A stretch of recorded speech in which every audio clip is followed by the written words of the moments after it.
हर हर महादेव दोस्तों, हर हर महादेव दोस्तों। आज एक बड़ी अच्छी कथा का वर्णन करते हैं।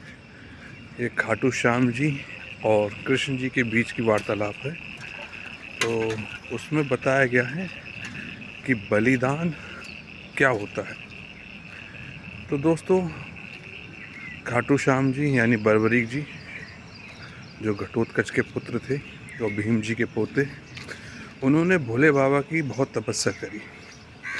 और जब भोले बाबा की तपस्या करी, घोर तपस्या करी, तो भोले बाबा प्रसन्न हुए और बर्बरीक जी ने उनसे 3 बाण मांगे। अब 3 बाण जो थे, उनकी खासियत क्या थी? जो पहला बाण था वो किसी भी चीज़ को टारगेट कर सकता था।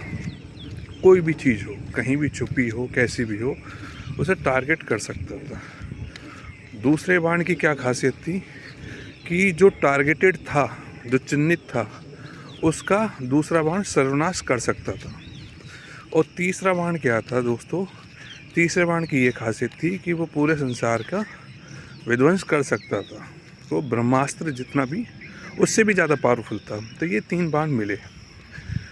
तो जब घटोत्कच जी को और जब बर्बरीक जी को पता चला कि युद्ध हो रहा है, तो उन्होंने भोले बाबा को एक वचन दिया था कि मैं हारे का सहारा बनूंगा, जो भी हार रहा होगा मैं उसकी मदद करूंगा। ठीक है। अब भाई, बर्बरीक जी का कुल कौन सा था? वो पांडवों का कुल था। ठीक है, क्योंकि भीम जी के पोते थे वो। तो वो युद्ध के लिए गए, अपनी माता जी से, मोरबी जी से इजाज़त ली और युद्ध के लिए प्रस्थान करने चले गए। अब जब गए तो भाई पता चला, अब कृष्ण भगवान को तो ये सारी चीज़ें पता थी। तो जब गए खाटू श्याम जी, जब वहाँ टेंट में पहुँचे तो पूछा गया कि पौत्र, भीम जी ने पूछा कि क्या खासियत है इन 3 बाणों की। तो उन्होंने क्लियर बता दिया कि ये 3 बाण हैं और इस तरीके से है। तो भगवान कृष्ण को ये पता था कि वो हारे का सहारा भी बनते हैं, यानी जो दल हार रहा होगा वो उसकी तरफ से युद्ध लड़ेंगे। वो वचनबद्ध थे खाटू श्याम जी, बर्बरीक जी। अब वो युद्ध में सम्मिलित होते तो इस युद्ध का अंत कहीं नहीं होना था, क्योंकि अगर वो पहले पांडव की पक्ष से लड़ते तो कौरव पक्ष दुर्बल हो जाता। तो उनकी मजबूरी क्या आती? वो कौरवों की तरफ से उन्हें लड़ना पड़ता। तो भगवान कृष्ण को ये पता था। अब जो बर्बरीक जी थे, वो भगवान कृष्ण को अपना गुरु मानते थे। तो कृष्ण जी ने जब बोला कि गुरु दक्षिणा में क्या दे सकते हो, तब भैया बर्बरीक जी बोले, आप जो बोलो प्रभु, मैं गुरु दक्षिणा में वो सब कुछ दे सकता हूँ।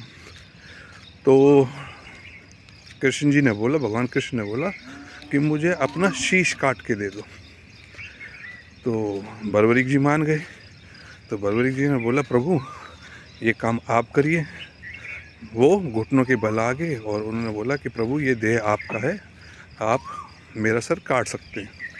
तो भगवान कृष्ण ने बड़ा सुंदर रिप्लाई दिया वहाँ कि बर्बरीक, ये हमेशा याद रखना कि अगर मैं तुम्हारा सर काटूंगा तो ये कत्ल माना जाएगा, बलि नहीं मानी जाएगी।